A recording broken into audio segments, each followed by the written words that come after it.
네, 반갑습니다. 조성호 전사입니다. 마스크 벗고 진행하겠습니다. 우리 토요일 날 학교 쉬죠? 네, 쉬는 날에 이렇게 하나님 예배하겠다고 이곳에 오신 여러분, 예수 그리스도 이름으로 축복합니다.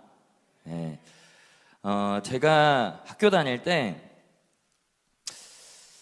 점심 먹고 딱 요때쯤 되면 졸리더라고요. 그래서 여러분, 오늘 등받이도 없는데 졸다 이렇게 쓰러질 수 있잖아요. 그래서 오늘 졸지 마시라고, 또 열심히 집중해 주시라고 제가, 이게 크진 않지만 이걸 준비해 봤습니다. 여러분, 초콜릿 좋아하세요? 네, 제가 중간중간 돌발 퀴즈를 낼 건데 맞추시는 분에게 드리도록 하겠습니다. 싫어요? 네, 드리겠습니다. 어. 여러분, 대한민국이 어떤 나라인가요? 대한민국 주인이 누군가요? 지난주에 우리 열심히 열강해 주신 분 기억나세요?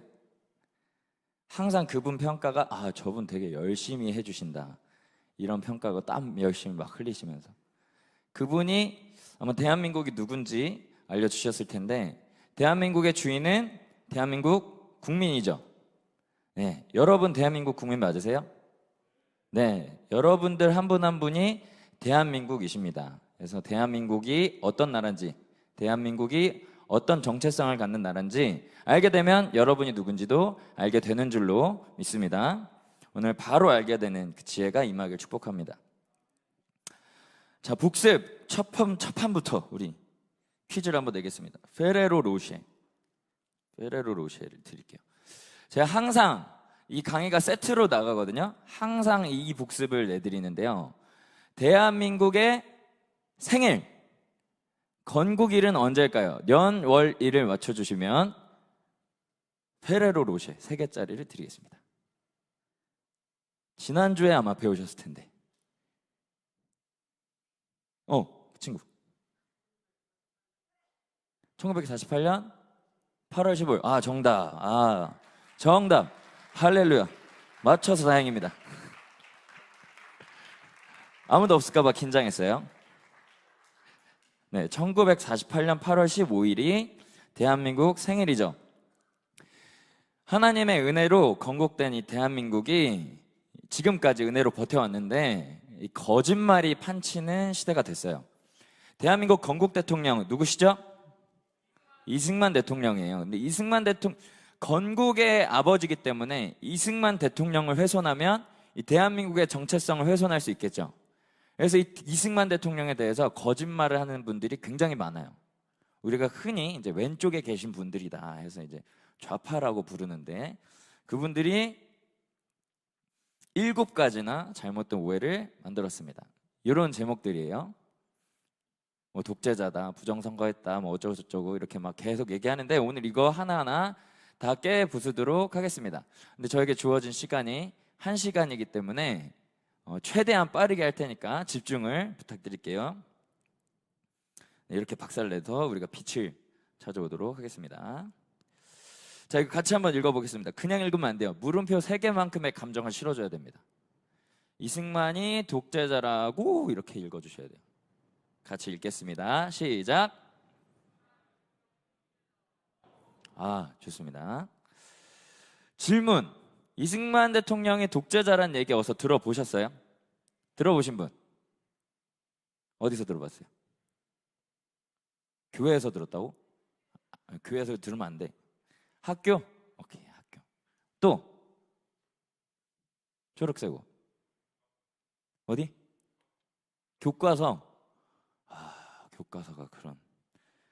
네, 이런 잘못된 지식들을 막 전파하고 있는데 한번 살펴볼게요.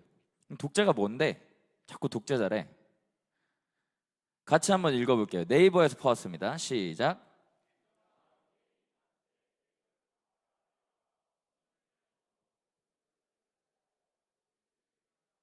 2번 시작.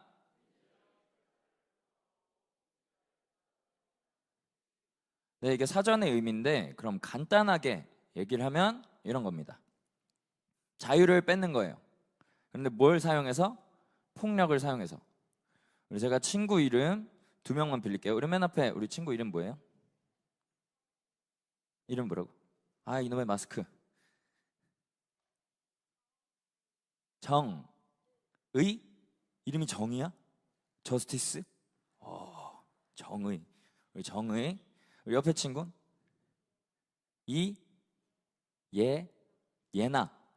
예나랑 정의 이름을 잠깐 빌려올게요. 학교가 오랜만에 기분이 좋아서 우리 정의, 예나 이 두 친구가 다니는 학교에서 치킨을 1인 1마리를 점심으로 준 거예요. 맛있게 먹었어. 근데 예나가 먹성이 좋아. 그래가지고 빨리 다 먹었네. 근데 아직 이 정의 우리 친구 보니까 닭다리가 2개야. 하나 정도는 나 줘도 될 것 같아. 그래서 물어봐요. 정의야, 너의 2개의 닭다리 중에 하나를 나에게 주지 않을래? 나는 다 먹었는데 아직도 배가 고프다. 그랬더니 정의가 그럴 수 없어. 이건 내 거야. 이랬을 때 예나의 반응이 이제 독재냐 아니냐를 가를 수 있습니다. 아, 그래. 원래 너 거니까 안 줄 수 있지. 그래. 너 먹어. 나는 좀 배고프면 견딜게. 이러면 독재가 아니죠. 그런데 예나가 갑자기 내가 먹을게 이 소리를 듣더니 손을 이렇게 올리기 시작합니다. 그다음 가격하고 빼앗았다. 이런 독재죠. 자, 이런 짓을 국가 단위로 한 분들이 있어요. 리얼, 찐 독재자. 레알 독재자들을 한번 살펴볼게요. 이 사람 누군가요? 오, 히틀러 다 알아요? 인터넷에서 제일 못생긴 사진을 골라봤습니다. 이 사람 몇 명 죽였을까요? 자신의 권력을 위해서 다른 사람들의 자유를 얼마만큼 빼앗았을까요? 유태인 학살, 홀로코스트 들어봤죠? 홀로코스트에서 몇 명 죽였죠? 600만의 유대인을 학살했죠. 근데 이 사람 때문에 세계 2차 대전이 일어났죠. 셀 수 없을 만큼의 많은 사람들이 죽거나 다쳤어요. 이 사람 누굴까요? 스탈린. 소련의 지도자였죠. 구소련의. 이것도 제일 늙은 사진 한번 골라봤습니다. 이 사람 몇 명 죽었을까요? 몇 명? 최소 2200만 이상의 사람을 죽였다고 합니다. 소련의 국민들을 굶겨 죽이고 전쟁을 일으켜서 죽이고 수도 없는 많은 사람들을 학살했어요. 자신의 권력을 위해서. 이 사람 누굴까요? 모택동. 맞아요. 저는 어릴 때 모택동, 못된 놈, 못된 놈, 모택동 이렇게 외웠어요. 라임이 맞죠? 못된 놈, 모택동. 못된 놈, 모택동. 모택동은 몇 명 죽였을까요? 이게 추산하는 사람마다 좀 다른데 최소 4천만에서 8,500만 1억까지 봅니다. 중국에는 사람들이 잘 세지지가 않아서 예를 들면 이런 거예요. 중국에 참새가 너무 많다. 곡식을 얘가 너무 많이 뺏어간다. 참새를 다 잡아라. 뭐 이런 명령을 내린 거예요. 그러면 생태계가 어떻게 될까요? 파괴되겠죠.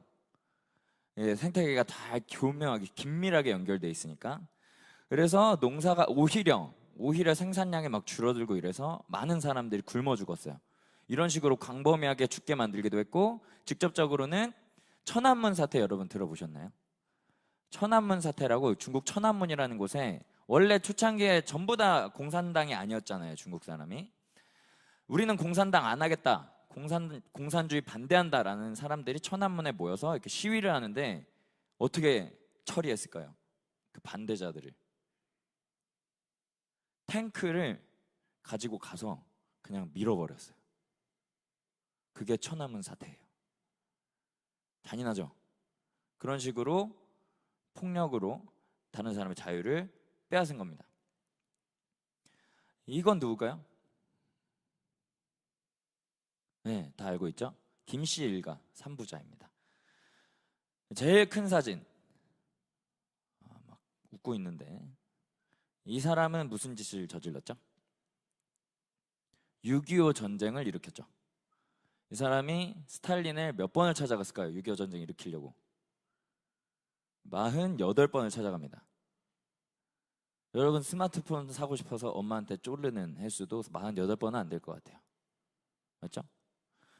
굉장히 많은 숫자를 찾아가서 결국엔 전쟁을 일으켰고 최소 100만 명 이상 한국전쟁으로 인해서 사상자가 발생했죠.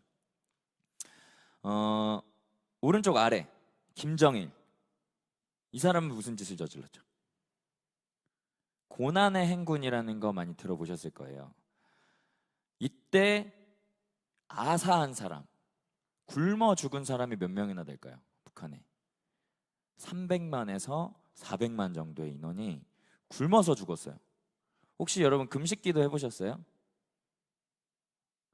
3일만 굶어도 굉장히 배가 고픕니다. 근데 물도 못 마실 정도로 아주 극심한 빈곤 속에서 일주일, 20일 이렇게 굶다가 결국 죽는 거거든요.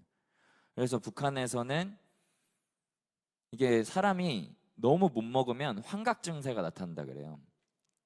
그래서 자식을 개나 돼지로 착각해서 죽인 경우도 있어요. 이런 아주 슬픈 사건들을 일으킨 사람이 바로 이 사람입니다. 그 다음 김정은. 김정은은 무슨 짓을 저질렀죠?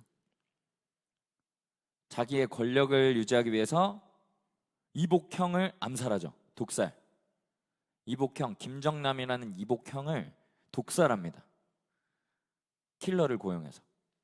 그리고 고모부를 죽여요. 장성택이라는 자신의 고모부를 권력을 유지하기 위해서 처형하는데 고사포라는 총을 이용해서 죽였어요. 고사포가 뭔지 아세요? 고사포는 땅에서 하늘에 날아다니는 비행기를 맞추기 위한 총이에요. 그럼 총알이 클까요, 작을까요?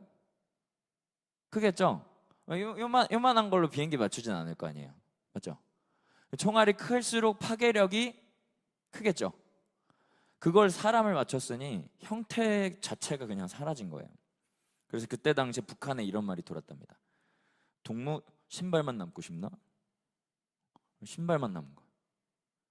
그런 잔인한 짓을 저질렀어요. 게다가 최근에 신고난의 행군, 새로운 고난의 행군을 선포했어요. 지금 북한 재정이 어렵다는 얘기죠. 근데 얘는 한 끼에 얼마 쓸까요? 1,000만 원씩 써요. 1,000만 원. 한 끼, 밥 한 끼 먹는데 1,000만 원 써요. 이렇게 뚱뚱해지지 않을 수가 없죠. 1,000만 원어치 다 먹지도 못하겠다. 근데 여러분 대학 등록금이 얼마일까요? 한 학기에 비싼 데가 뭐 한 500만 원 하죠. 1년 학비를 얘는 한 끼에 먹는 겁니다. 악해요, 안 악해요? 악합니다. 악하죠. 이런 사람들이 독재자예요. 그럼 비교해 봅시다. 누가 독재자예요? 답이 간단하죠? 네. 이 사람들이 독재자예요, 이 사람들. 여기. 자, 이제 너무 우울한 얘기 했으니까 좀 좋은 사람이랑 비교를 해볼게요.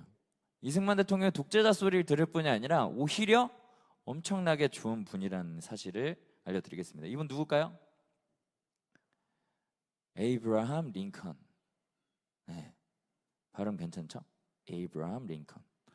이 사람이 무슨 좋은 행동을 하셨죠? 남북 전쟁을 통해서 흑인 노예를 해방시켰죠. 남군은 이제 노예 찬성하는 쪽, 북군은 노예 반대하는 쪽. 이 북군을 규합해서 전쟁을 일으켜서 노예를 해방시킨 분이 링컨이에요. 근데 북군을 규합할 때, 의견을 모을 때 다 같은 생각이었을까? 아니었겠죠. 그럼 반대하는 생각을 가진 사람을 이 링컨은 어떻게 처리했을까? 뭐 막 찾아가서 밤새 설득하고 우리가 노예를 해방해야 돼 뭐 이렇게 했을까요? 아니에요. 시간이 부족했기 때문에 다 그냥 팍 처단했어요. 탁. 그래서 의견을 무력으로 딱 통일하고 전쟁을 일으켰습니다. 그래서 결국엔 좋은 일을 했죠. 흑인 노예를 해방했으니까요. 그런데 우리 이승만 대통령 어떻게 했을까요? 이승만 대통령도 분명히 반대자가 있었습니다. 외교 독립 노선을 통해서 홀로 독립운동을 외롭게 해나갈 때 다 이승만 대통령 반대했어요. 다음 대한민국 건국할 때도 반대자들이 있었습니다. 그 사람들 뭐 다 때려 죽였을까요? 1948년 5월 10일에 뭐가 있었죠? 50총선거가 있었습니다. 총선거는 국회의원 뽑는 선거예요. 우리나라 초대 국회, 우리나라 최초의 국회의원을 선발하는 50총선거가 있었어요. 이때 선거의 4대 원칙이 다 지켜졌습니다. 보통선거, 평등선거, 비밀선거, 직접선거. 자, 이 원칙이 뭐냐면 남자, 여자, 청년, 노년 할 것 없이 다 똑같이 선거를 치르게 해주는 보통선거. 다음 이 남자, 여자, 청년, 노년 할 것 없이 얘네가 치킨다리를 좀 더 먹는다고 해서 표를 2표 주는 게 아니라 1표 주는 거. 이게 평등선거입니다. 다음 비밀선거.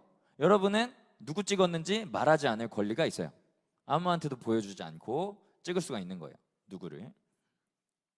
직접선거. 여러분 투표는 직접 하는 거죠. 친구 대신해서 보내거나 뭐 엄마 대신해서 보내거나 이렇게 할 수가 없는 거예요. 자기 신분증 가지고 가서 투표권이 있는 사람은 직접 선거를 하는 겁니다. 이 4대 원칙이 최초의 국회의원을 뽑는 재헌 국회를 뽑는 이 국회의원 선거에서부터 다 지켜졌어요. 자, 1948년부터 1960년까지 전국 단위 선거만 15번이 있었습니다. 여기서 중요한 게 여러분 1948년부터 1960년 사이에 아주 중요한 일이 슬픈 일이 하나 일어나요. 중요하고 슬픈 일. 1950년에 뭐가 있었죠? 6.25 전쟁이 있었죠. 6.25 전쟁은 1948부터 1960 사이에 있었던 게 확실하죠. 전쟁 중에도 선거를 했다는 거예요. 자, 그럼 생각해 봅시다. 링컨 대통령은 전쟁 일으키려고 약간 독재적인 방법을 사용했어요. 근데 이승만 대통령은 전쟁 중에도 선거를 했어요. 민주적으로. 누가 훌륭합니까? 단순히 놓고 봤을 때 예, 좋은 사람과 비교해도 이승만 대통령이 꽤 훌륭하신 분이에요. 근데 이런 분 보고 아니, 독재자가 투표권 주는 사람이 어디 있어요? 다 찬반 투표하거나 이렇게 투표하는 거 막 다 지켜보지. 찬성 안 하면 다 숙청하고 말이 안 되죠. 이런 분한테 독재자라고 하면 둘 중에 하나인 겁니다. 독재가 뭔지 모르든지 약간 돌봐줘야 되는 약간 무지한 친구든지 아니면 자기가 독재를 하고 싶든지 저 사람 독재자라고 몰아내서 자기가 독재자가 되고 싶어하는 분들이 이런 주장을 하는 겁니다. 진실은 뭐냐? 같이 읽겠습니다. 시작.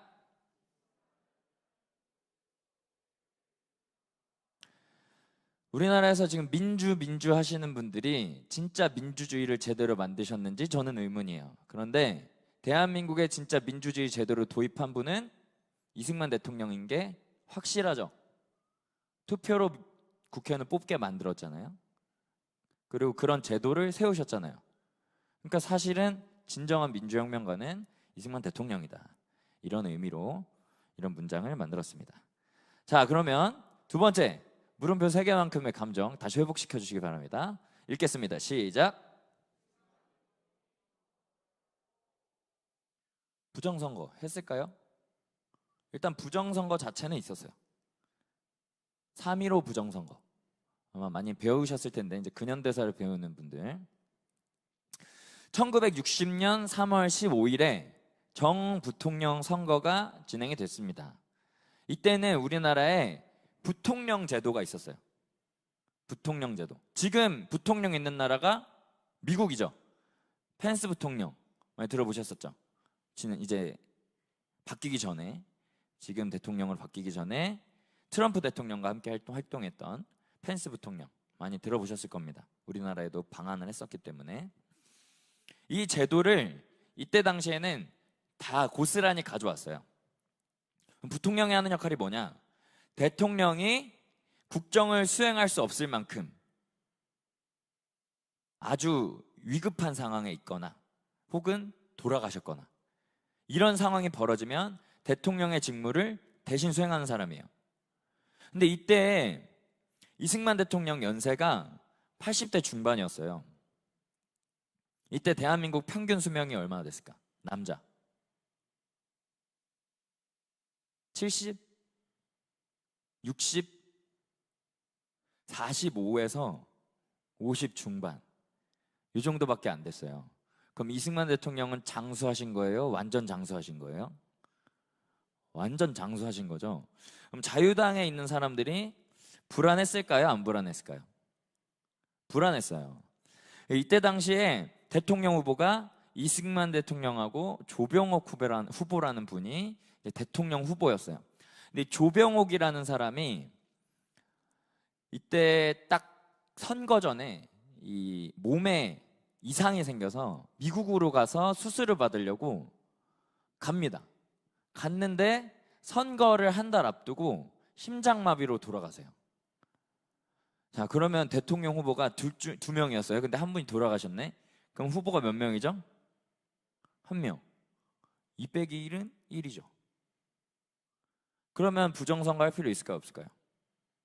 없어요.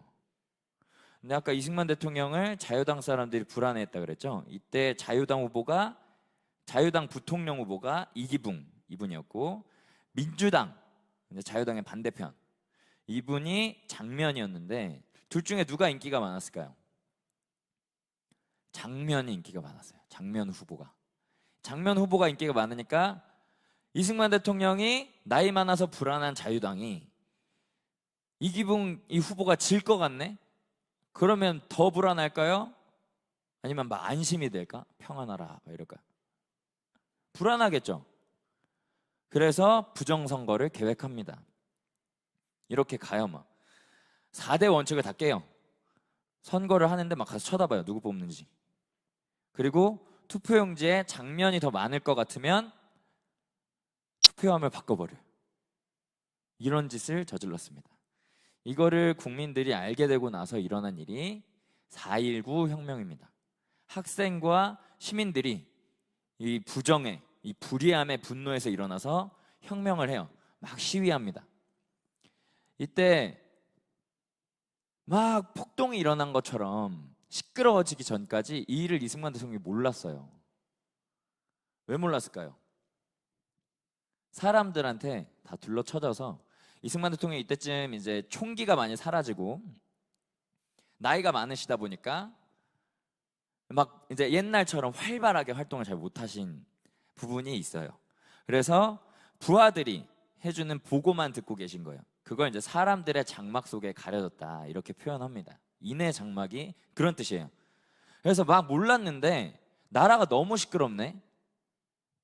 나라가 너무 시끄러워지니까 국무회의, 나라의 리더십들이 모여서 회의하는 자리에서 이승만 대통령이 물어봅니다. 이게 무슨 전쟁 난 것처럼 나라가 시끄러운데 무슨 일이야? 물어봤더니 이제 그때서야 부정선거 그거 관련해서 일어난 4.19 혁명, 그래서 나라가 이렇게 전란처럼 전쟁 일어난 것처럼 시끄러워졌다 이렇게 얘기를 하게 된 거죠. 근데 이승만 대통령한테 그래서 국민들이 뭔가를 요구하는데요. 여기서 퀴즈. 우리가 회사를 그만둘 때 퇴직이라고 하죠. 퇴직. 혹은 뭐 연예인, 축구선수 이런 사람들 은퇴 이렇게 얘기합니다. 근데 대통령한테 쓰는 특별한 용어가 있어요. 이거 뭐라 그럴까요? 두 글자.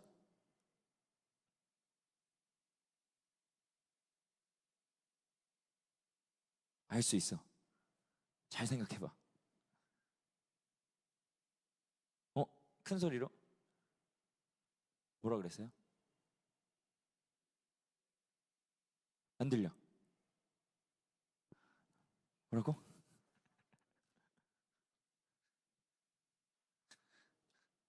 정답이 아닐 수도 있는데. 회의하라. 페이? 폐위. 아, 그건 왕. 이승만 대통령은 왕은 아니었어요. 왕족은 맞는데. 자, 두 글자. 방금 정답 나온 것 같은데. 사임? 아, 신사임당. 아닙니다. 앞에 한 글자 알려줄게요. 하야, 정답. 하야. 너무 멀어. 던질게. 훗. 에. 자, 시간이 없어서. 하야예요. 국민들이 하야를 요구해요. 이승만 대통령이 그래서 국민들한테 이렇게 얘기합니다. 그래, 국민들이 부정을 보고 가만히 있으면 안 되지. 그래야 국민이지. 원하는 대로 해주겠습니다 하시고 물러납니다. 그리고 하와이로 가세요. 평생을 하와이에서 보내다가 이제 돌아가십니다. 하와이에서. 진실이 뭐냐? 같이 읽겠습니다. 시작.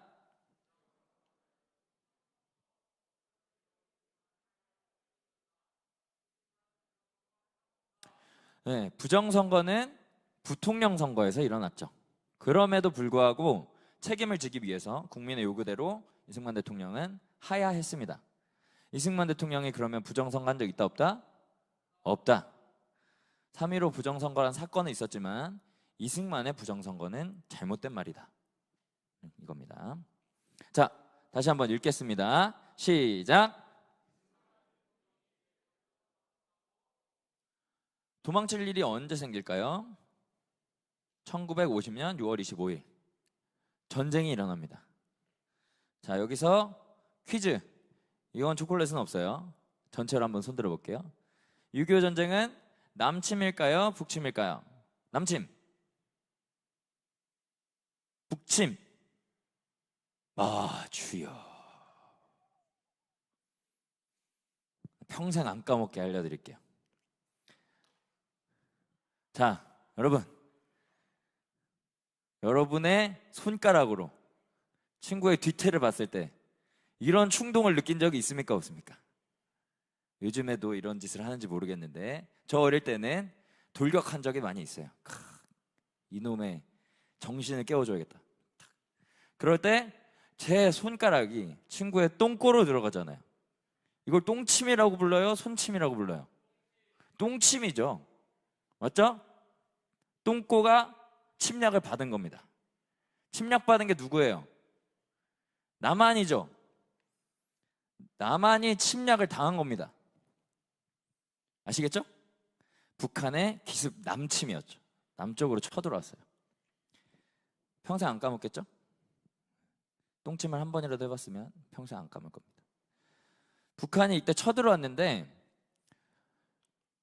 3일 만에 수도 서울을 빼앗겨요. 3일 만에. 엄청난 속도예요. 왜 그렇게 됐느냐? 이때 보세요. 북한과 남한의 전력 차이입니다. 인원만 해도 벌써 2배 가까이 차이 나죠. 그다음 탱크 차이 봐요. 탱크. 여러분, 제가 지금 최신식 소총, 우리나라 군대에서 쓰는 K2 소총을 가지고 이때 당시에 쓰던 이 소련제 T-34 탱크 앞에 가면 이길 수 있을까요? 너는 오래됐고 나는 최신이니까 내가 이기겠어 하고 가서 총을 막 쏴. 그럼 내가 탱크를 폭발시킬 수 있을까요? 없어요. 깔리겠지. 이런 식으로 200대가 넘는 탱크가 밀고 내려오면 남한 병력에는 한 대도 탱크가 없었는데 소총으로 막을 수가 없었죠. 그래서 밀려 내려옵니다. 여기 전투기도 있는데 전투기라고 여기 표현이 되어 있는데 사실은 전투기는 한 대도 없었어요. 연락기만 있었어요. 연락기. 공중으로 왔다 갔다 하면서 소식 전하고 연락하는 그런 연락기만 있었습니다. 게다가 흐름을 볼까요? 이때 당시에도 북한에서 남한으로 난파된 공작원들, 남한에 있던 공산주의자들이 많이 있었어요. 그리고 그 사람들이 군대 내부에도 존재했습니다. 여기 보면은 남한 쪽에 6월 10일, 6월 23일 여기 보면은 육본 작전 국장이 교체되고 비상 경계령이 해제되고 장병 외출 외박이 허용돼요. 6월 23일이면 언제야? 전쟁 나기 이틀 전이죠. 이때 그냥 허용이 아니라 장병들 막 휴가를 내보내요. 그러면 계획이 된 걸까 안 된 걸까? 계획하고 일부러 내보낸 거예요. 쳐들어오려고. 최전방에 있는 사람들. 완벽하게 계획해서 쳐들어온 전쟁인 거죠. 이렇다 보니까 파죽지세로 밀려서 3일 만에 수도 서울을 빼앗기고 낙동강 방어선 들어봤죠. 저 부산 쪽에 낙동강 방어선, 이 한반도가 이렇게 있으면 요 귀퉁이 요만큼 빼놓고 다 빼앗긴 겁니다. 이 정도로 심각한 상황이었어요. 자, 이 상황에서 어쩔 수 없이 대피를 해야 되는 상황이었는데, 여러분 전쟁이 나면 지도자는 어떻게 해야 될까요? 제일 먼저 나를 따르라 하고 나가서 죽어야 될까? 아니면 가만히 구석에 막 박혀 있어야 될까? 여러분 군대에는 체계가 있어요. 군대에서 조직 체계에 따라서 명령을 했을 때 전쟁을 수행해야겠죠. 이 명령을 하는 체계 꼭대기로 올라갈수록 결정권이 많아지는데, 이 결정권자를 먼저 죽이면 군대가 멘붕에 빠질까 안 빠질까? 빠지겠죠. 결정을 못하니까. 그러면 결정을 내릴 수 있는 대장급들은 뒤로 가야 돼요? 뒤로 가서 막 전략을 잘 짜서 다시 대처를 해야 돼요? 아니면 제일 먼저 죽어야 돼요? 그렇죠? 그게 상식적인 거예요. 이게 전략이에요. 그래서 이승만 대통령은 뒤로 빠졌어야 되는데 오히려 국민들 대피한 다음에 가겠다고 남아요. 그러니까 부하들이 속여요. 그럼 우리가 수원까지만 가자. 그래놓고 대전까지 데려갑니다. 그런 식으로 대피를 한 거예요. 근데 여기서 이승만 정부에 있는 사람들이 어쨌든 국민을 처음에 안심시키려고 이승만 대통령이 얘기했던 내용들 따서 막 녹음한 다음에 국민들 안심하라, 우리가 전쟁 대처하겠다, 이런 식으로 방송을 했는데, 이 방송을 튼 사람도 생각보다 너무 빨리 밀고 내려오니까 틀어놓고 그냥 도망갔어. 그럼 계속 안심하라 안심하라 이런 게 계속 나왔겠죠, 방송이. 제가 그분을 인터뷰했던 분의 강의를 들었었어요. 그분도 평생 동안 이승만 대통령한테 약간 죄의식, 죄송하다는 마음을 가지고 약간 죄책감에 사셨다고 그래요. 그런 일이 있으니까 오해는 할 만했는데, 근데 상식적으로 생각했을 때 이승만 대통령이 서울에 남아있어야 했냐? 아니다. 그럼에도 늦게 갔다. 그럼 진실이 뭘까요? 같이 읽겠습니다. 시작. 네, 오히려 대피가 늦었어요. 빠르게 가서 전열을 가다듬고 전쟁을 수행할 수 있도록 만들었어야죠. 그게 지도자가 할 일입니다. 자, 다시 한번 우리 질문을 읽어보겠습니다. 시작. 원흉일까요?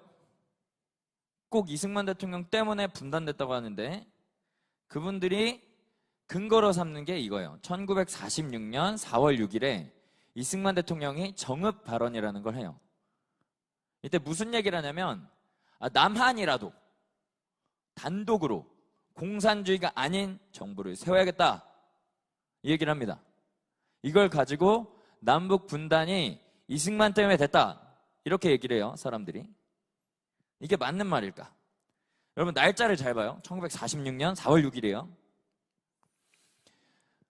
신탁 통치가 무슨 말일까요?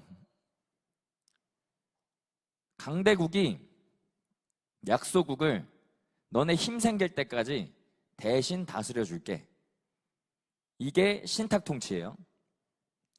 우리나라가 1945년 8월 15일 날 광복을 맞이하죠. 광복은 완전한 독립이 아니에요. 왜냐하면 남한 정부는 이미 사라졌기 때문에. 대한민국 정부라는 게 없었어요, 그때. 그럼 광복이야. 그럼 우리가 자동으로 나라가 생긴다? 아니에요. 생기는 게 아니에요. 약간 빈 땅처럼 돼 있는 거예요. 우리 국민들은 있었지만, 조선 국민들은 거기 계속 있었지만, 근데 약간 빈 땅처럼 된 거예요. 그럼 이게 진짜로 나라로 세워질 때까지 우리가 다스려주겠다라는 걸 미소공동의원회에서 정합니다. 미국, 소련, 영국, 중국이 한반도 땅을 5년 동안 대신 다스리겠다, 이 얘기를 결정해요. 근데 여기에 찬성을 했을까요, 이승만 대통령이? 우리나라의 건국과 독립을 외쳤는데 찬성했을까요? 찬성 안 했죠. 찬성을 안 하고 이게 결정은 됐지만 시행이 되지 않다가 소련이 먼저 밀고 내려와요. 전쟁하려고 내려온 건 아닌데 소련이 김일성을 앞세워서 소련군으로 땅 따먹기처럼 우리나라 북한 땅을 먼저 차지하려고 먼저 내려와요. 군대를 주둔시킨 겁니다. 그때 소련이 이렇게 나서면은, 그때 소련의 최대 라이벌이 미국이었죠. 미국이 가만히 있을 수가 없죠. 공산주의 국가한테 다 뺏길 수가 없으니까. 그래서 미국이 남한 쪽에 군사를 보냅니다. 그래서 생긴 게 38도선인 거예요. 군사 분계선. 이렇게 생겼어요. 근데 이때 정읍 발언 전에 북한이 이미 만든 게 있습니다. 1946년 2월 8일에 북한이 뭘 하나 만들어요. 같이 한번 읽어보겠습니다. 시작. 자, 정읍 발언이 아까 몇 월 며칠이었죠? 같은 해 4월 6일이었죠? 얘네는 2월 8일. 4월 6일보다 더 빨라요. 북조선 임시인민위원회라는 걸 만들어요. 이게 무슨 기능을 갖고 있냐?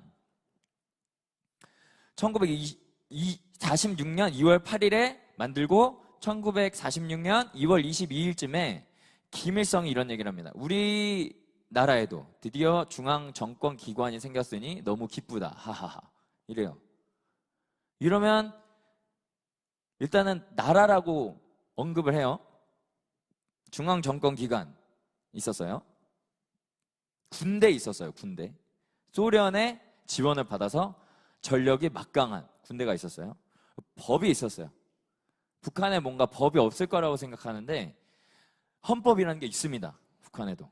근데 그 위에 수령의 말이 있을 뿐이에요. 법이 있어도 수령의 말하면 끝. 이런 거기 때문에 유명무실하게 보이긴 하지만 법은 있어요. 법이 있으니까 그 법을 토대로 재판을 했죠. 여러분 인천 상륙작전이라는 영화 봤어요? 보신 분? 좀 계시네요. 인천 상륙작전이라는 영화 보면은 이 인민재판의 모습이 잘 나옵니다. 우리 정의가 정의의 이름으로 예나가 치킨을 안 준다. 이걸 처단하는 거예요. 그 주변 사람한테 물어봐요. 예나가 치킨을 안 주는 게 죄냐 아니냐? 딱 물어봤을 때 당연히 공산주의자들이면 정의의 신분이 높을수록 정의 편을 들겠죠. 정의가 공산당이니까. 그러면 물어봤을 때 당연히 죄라고 대답하겠죠. 그럼 그 자리에서 총살. 이런 재판이었어요. 그래서 실제로 우리나라 서울 뺏기고 이게 40여일 만에 낙동강 방어선까지 뺏겼을 때 우리나라 전체 영토가 북한의 그 공산당한테 잠깐 통치를 받은 거잖아요. 생각을 자세하게 해보면 그 공산 통치를 경험하신 분들이 이렇게 증언해요. 지옥이었다. 이런 일이 진짜 실제로 계속 당하신 겁니다. 그런 실제 겪은 일을 토대로 그런 영화가 만들어진 거죠. 어쨌든 이게 나라예요. 나라. 이미 나라가 만들어진 거예요.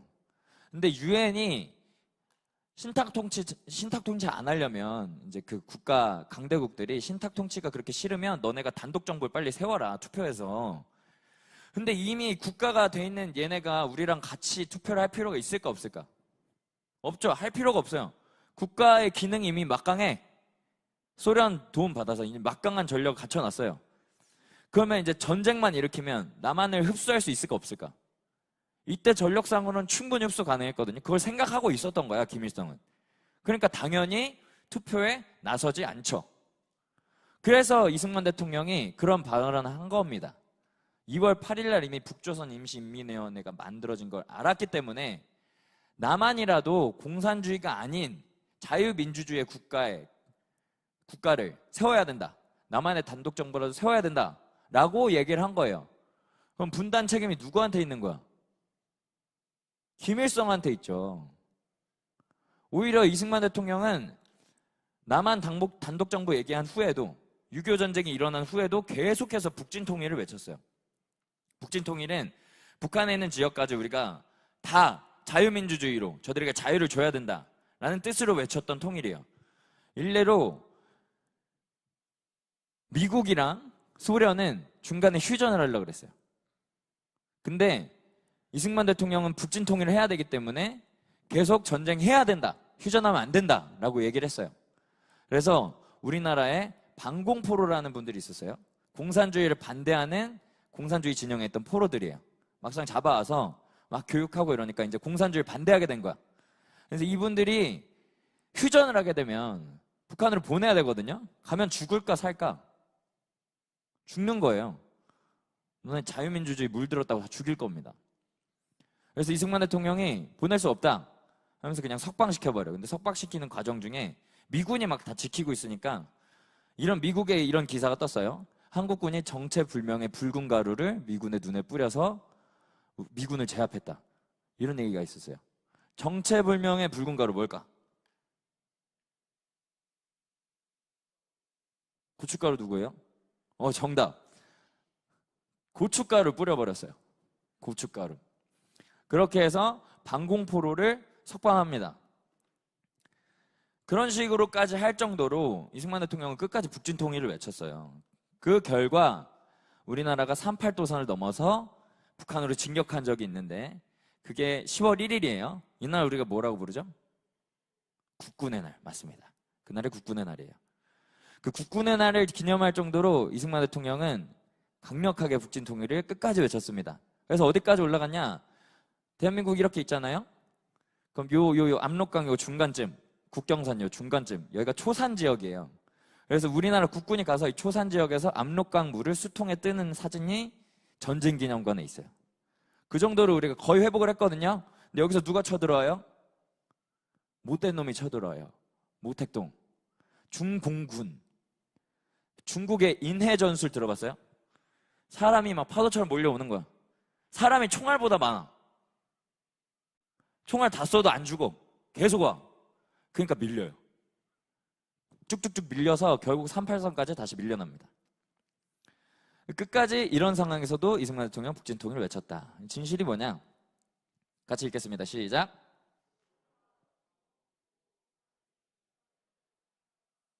이승만은 끝까지 북진통일을 원했다. 이게 진실입니다. 다음 읽겠습니다. 시작. 이거 좀 텐션이 떨어졌어. 다시 처음 시작한 것처럼 다시 읽겠습니다. 시작. 안 했을까? 이승만 대통령의 초대 내각, 지금 말로 하면 정부, 이승만 초대 정부에는 친일파가 없었어요. 반민특위라는 걸 만듭니다. 5가지 기준이 있어요. 그래서 친일을 하는데 진짜로 대한민국에 해를 끼치고 일본에 이익을 가져다 줄 만한 사람들, 그런 짓을 했던 사람들은 이승만 대통령의 초대 정부에 들어올 수가 없었습니다. 초대 내각 명단을 한번 볼게요. 일단 대통령 이승만부터 상해 임시정부 초대 대통령, 독립운동 하셨던 분들이죠. 밑에 쭉쭉쭉 보면 다 항일 변호사, 독립사건, 독립운동가, 교육가 이래요. 한 명도 빠짐없이 다 독립운동, 항일운동 했던 분들이에요. 오히려 북한 김일성 내각의 인물들을 보면 친일파가 많죠. 볼까요? 여기 헌병보조원, 양주 군수, 일본군 나고야 항공학교 출신. 근데 여기서 중요한 사람이 이 사람이에요. 김달삼. 달삼이야, 달삼이. 이 달삼이가 제주 4.3 사건 주동자예요. 일본군 소위였어. 오히려 친일 활동하면서 공산주의자였던 거예요. 달삼이. 이 달삼이가 무슨 짓을 했을까 살펴보면, 여러분 상식적으로 전국에 공산주의자가 있었어요. 그 상황에서 공산주의자, 자유민주주의자 나누는 거 이런 작업 하나도 없이 그냥 나라가 갈라졌어. 그럼 남쪽에 공산주의자가 있을까 없을까? 있죠. 당연히 있죠. 상식적으로. 그럼 제주도에도 이런 사람들이 내려가 있던 거예요. 그래서 50 총선거가 일어나기 전에 1948년 4월 3일에 북한이 어떤 신호를 주면 공산폭동을 일으키겠다라고 계획을 했던 남조선 노동당이라는 사람들이 있었어요. 그 사람들이 제주도에 모여서 일으킨 공산폭동이 제주 4.3 폭동이에요. 이런 사건입니다. 그래서 이 사람들 폭동 일으키면서 경찰서 찾아가서 사람 머리를 돌로 막 깨서 죽이고 죽창으로 가서 찌르고 이랬어요. 실제로 죽창을 사용했어요.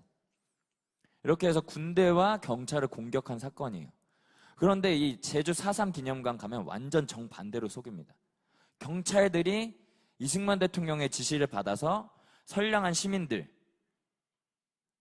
이승만 대통령에 반대하는 선량한 시민들을 학살했다. 이런 식으로 쭉 꾸며놨어요. 그래서 이 제주 4.3 기념관 한 바퀴 돈 학생들이 나와서 이승만은 히틀러랑 같은 악마다 막 이렇게 다 써서 포스트잇에 붙였었어요. 이런 식으로 계속 거짓말을 합니다. 근데 진실은 뭐다? 제주 4.3 사건은 공산 폭동이다. 이게 진실입니다. 이렇게 이승만 대통령이 친일을 일단은 배제했어요. 정부에서. 그런데 또 한 가지 우리가 상식으로 생각해야 될 게 뭐냐면 1910년에 우리나라가 주권을 일본에게 빼앗깁니다. 그 다음 광복을 찾은 게 1945년이에요. 일제기간이 약 36년이었어요. 예를 들어서 우리 예나가 1920년에 태어났어요. 근데 이제 진로를 막 찾으려고 하다 보니까 나이를 딱 보니까 한 15년 살았어. 한 20년. 그럼 그래봤자 광복되기 전이죠. 예나도 꿈이 있을 거 아니에요. 근데 생각을 해보세요. 예나가 태어났을 때 이름을 일본 이름이었을까요? 한국 이름이었을까요?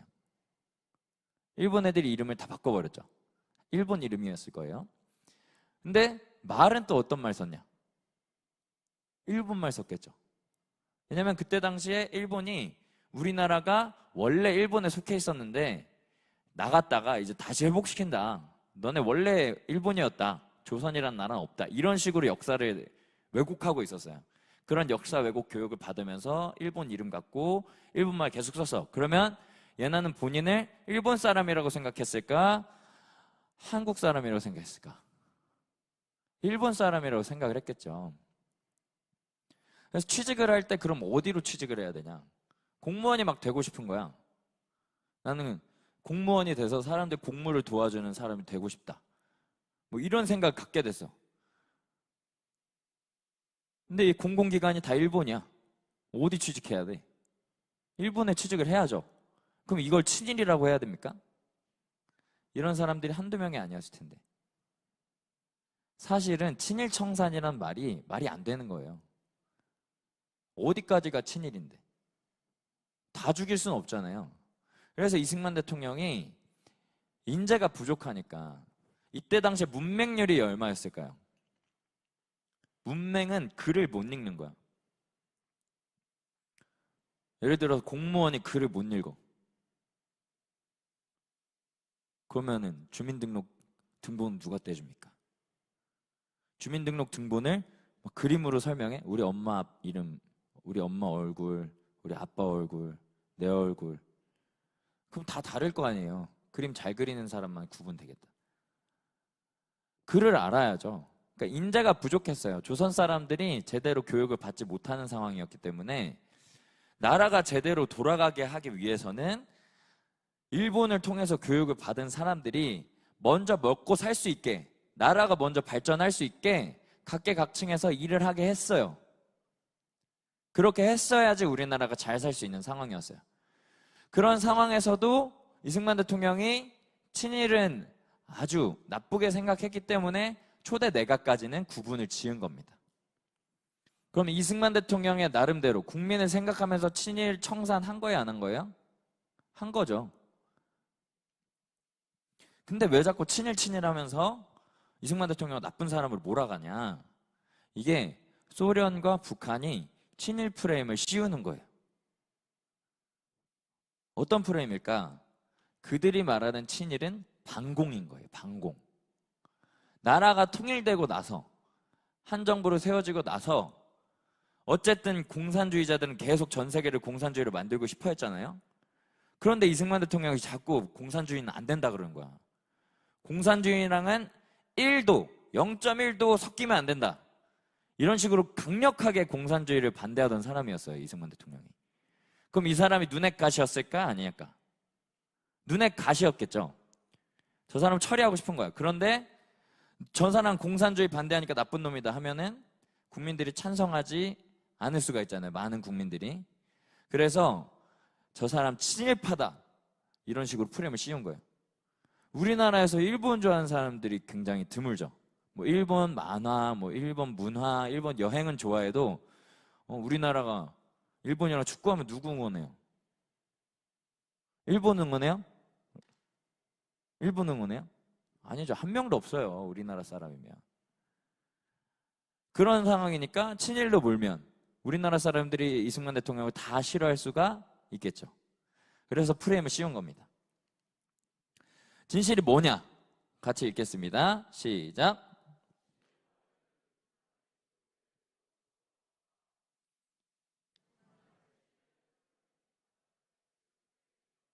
이게 진실입니다. 아주 거짓말만 열심히 하는 공산주의자들입니다. 자, 또 한 가지 그 사람들이 퍼뜨려 놓은 거짓말 같이 읽겠습니다. 시작. 앞잡이. 여러분, 앞잡이가 좋은 단어인가요? 좋은 단어인가? 아니죠. 나는 커서 일본군 앞잡이가 될 테야. 앞잡이, 와, 훌륭하다. 이런 단어 아니죠? 앞잡이는 나쁜 말입니다.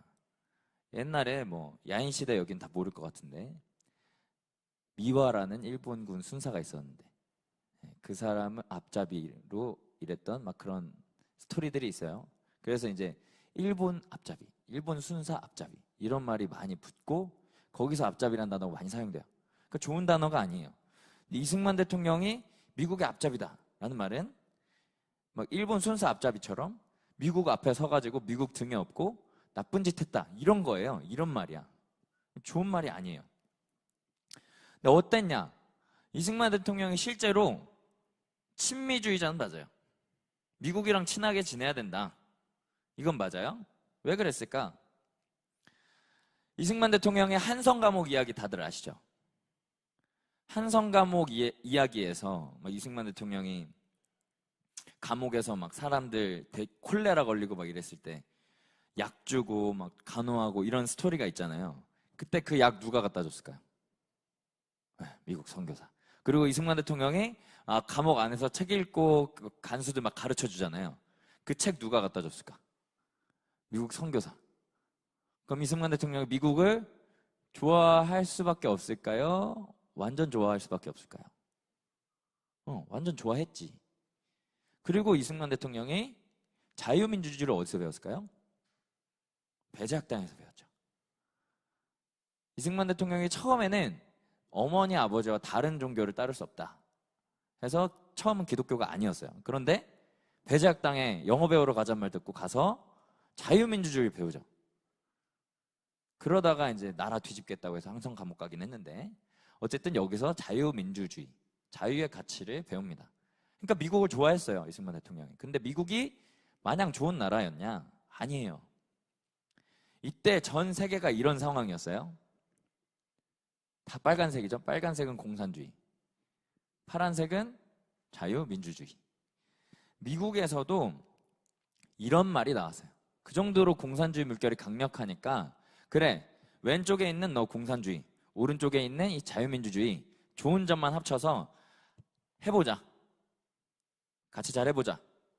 근데 이게 말이 안 되는 게 공산주의, 레닌이 발표한 공산주의자들 행동 강령을 보면 살인, 사기, 강간, 그다음 뭐 여러 가지 뭐 독살 이런 폭력적이고 비도덕적인 방법들 있잖아요. 이것들이 혁명을 위해서면 다 정당화될 수 있다. 이렇게 말하는 집단이 공산주의자들이었어요. 그래서 이 합작을 시도하다가 어떤 조약을 맺으려다가 자유민주주의 진영에서 의문사를 당한 사람들이 굉장히 많아요. 의문의 심장마비, 의문의 교통사고, 이걸 엄청 많이 죽었습니다. 의문일까? 다 계획된 거죠. 공산주의자들이 반대 진영의 주요 인물들 다 죽였어요. 그러니까 좌우 합작은 불가능했어요. 이승만 대통령은 이거를 알아본 이 시대에 얼마 안 되는 선각자였어요. 선각자. 미리 깨달은 사람. 공산주의가 얼마나 악한지 알고 있었어요. 그래서 절대 안 된다. 절대 안 된다 반대하니까 이때 당시에 아이젠하워라는 대통령이 당선이 됐어요. 좌우 합작을 반대한다는 건 우리나라 전쟁이 끝나는 걸 반대한다는 거잖아요. 아이젠하워 대통령이 미국에서 대통령으로 당선될 때 한국 전쟁 끝내겠다. 더 이상 우리 아들들이 저 먼 나라에 가서 죽지 않도록 하겠다. 이걸로 당선됐어요. 그러면 전쟁을 끝내려고 했을까? 안 끝내려고 했을까? 끝내려고 했죠. 전쟁을 완전히. 근데 이승만 대통령이 계속 반대하니까 이때 세워진 계획이 있습니다. 에버레디 플랜이라는 계획이 있었어요. 이거는 이승만 대통령을 우리나라의 지도부에서 제외시키는 작전이었어요. 이때 고려된 방법, 무조건 암살은 아니었어요. 첫 번째로 고려된 방법이 이제 뭐 납치, 감금, 진짜 최후의 수단으로는 암살. 그래서 이승만 대통령이 우리나라 정권에서 물러나게 만드는 계획이 에버레드 플랜이었어요. 미국에서 이런 작전까지 짰어요. 다행히 아이젠하워 대통령이 승인을 안 해서 이게 실행은 안 됐지만, 이승만 대통령이 미국이랑 마냥 친하게 지낸 게 아니에요. 이만큼 갈등이 있었던 거예요. 이승만 대통령이 이 갈등 속에서 벼랑끝 외교를 펼칩니다. 아까 공산 방공포로 있잖아요. 방공포로 석방시키고 막 미국 찾아가서 연설해요. 너네 기독교 나라인데 우리나라 도와줘야 된다. 내가 도와줄 권리를 줄게. 기독교 나라면 도와야지 당연히. 미국의 어머니들 먼 나라에 아들 보내주셔서 감사합니다. 막 이러면서 미국에서 인기가 막 많아져요. 미국 여론이 이승만의 편이 될 수 있도록 만들어요. 그러니까 미국 정부도 이승만에게 끌려갈 수밖에 없게 만들어요. 이런 식으로 벼랑 끝 외교를 펼칩니다. 미국이랑 사이가 그렇게 좋지 않았어요. 많이 싸웠어요. 이 벼랑 끝 외교를 통해서 쟁취해낸 게 한 가지 있죠. 이게 존 포스터 덜레스 미국 국무장관이에요. 이승만 대통령이고 둘이 악수를 하면서 체결한 조약이 있어요. 아주 중요한 조약. 이름 뭘까? 맞춰주세요.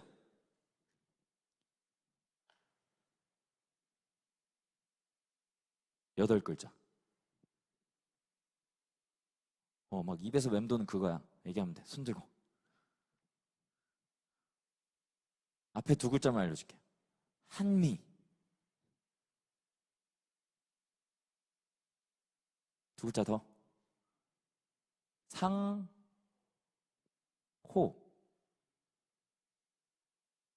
모르겠어? 네.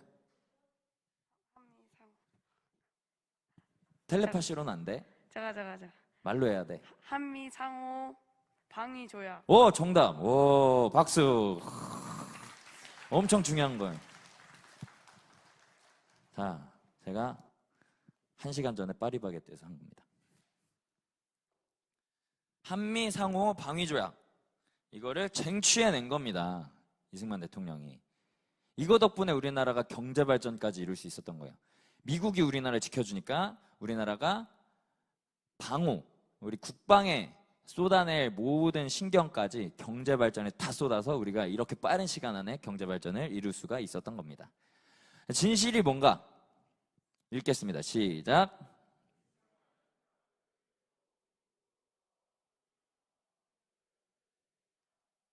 맞습니다. 이게 진실이에요.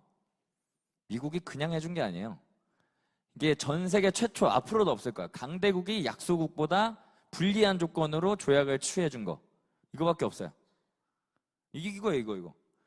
미국. 너네 지금 잘 살지? 그래, 우리 지금 좀 못 살아. 힘이 없어. 너가 지금 도와주면 나중에 너 힘들을 때 우리가 도와줄게. 이게 이 조약 내용이에요. 미국 지금 힘듭니까? 앞으로도 힘들 확률이 적어요. 70년 지났어. 앞으로 더 갈 것 같은데 그만큼 엄청난 조약인 겁니다. 하나의 은혜입니다. 자, 읽겠습니다. 시작. 안 했을까? 이때 당시에 독립운동 노선이에요. 무장투쟁 노선. 의사, 열사 이런 얘기 들어봤죠? 의사는 무력을 사용하신 분들, 열사는 무력을 사용하지 않으신 분들. 그래서 유관순 열사, 평화적인 방법으로 하신 분, 유관순 열사. 안중근 의사, 막 총 쏴 죽이고 이렇게 무력을 사용하신 분들. 무장투쟁 노선. 여러분 김좌진 장군 알아요? 청산리 대첩 들어봤어요? 네. 거기 그 대첩을 잘 이끈. 요즘에 그런 여러분 밈이라고 하죠. 짤 이런 거 돈다 그러는데 알람으로 막 이런 거 쓴다고 막 들었어요. 두하나 일어나라. 웃는 사람들 몇 번 본 것 같아. 두하나 일어나라. 얘기했던 그 김좌진 장군, 김두한의 아버지입니다. 그런 사람들이 대표가 되는 거예요. 근데 이분들이 우리나라의 독립의지는 많이 표명했지만 실제로 독립의 효과는 많이 없었어요. 일본이 청산리 대첩 이후에 막 한국 사람 다 죽이고 이랬거든요. 그러니까 일본을 군대로 뒤집기는 어려웠죠.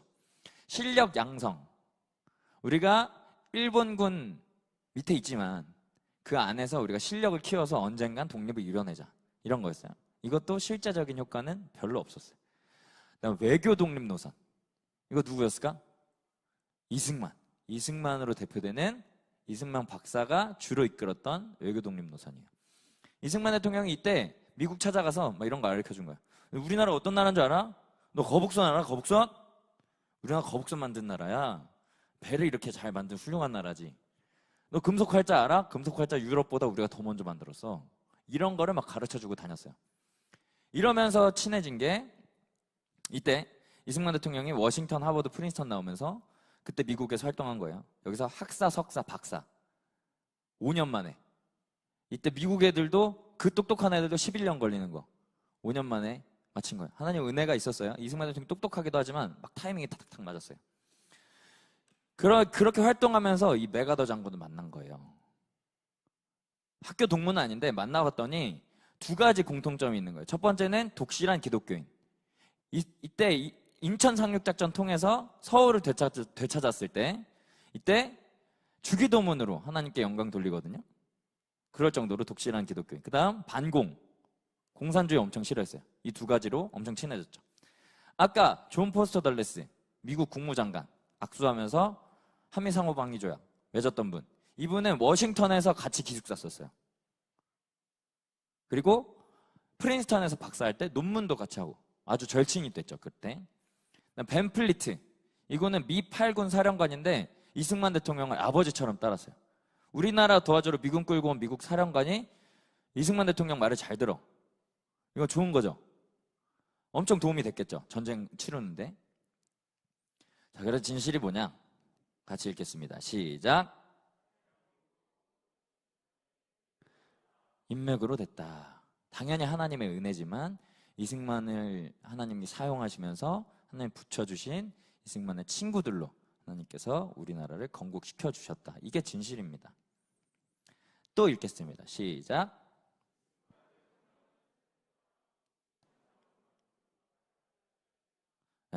너무 제가 이승만 빠인 것처럼 생각하실 수 있는데 사실 이게 진실이에요.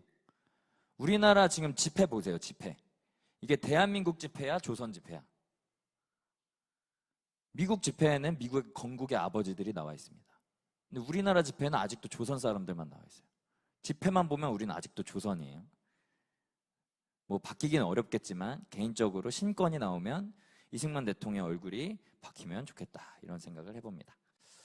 자, 결론 말씀 함께 읽겠습니다. 시작.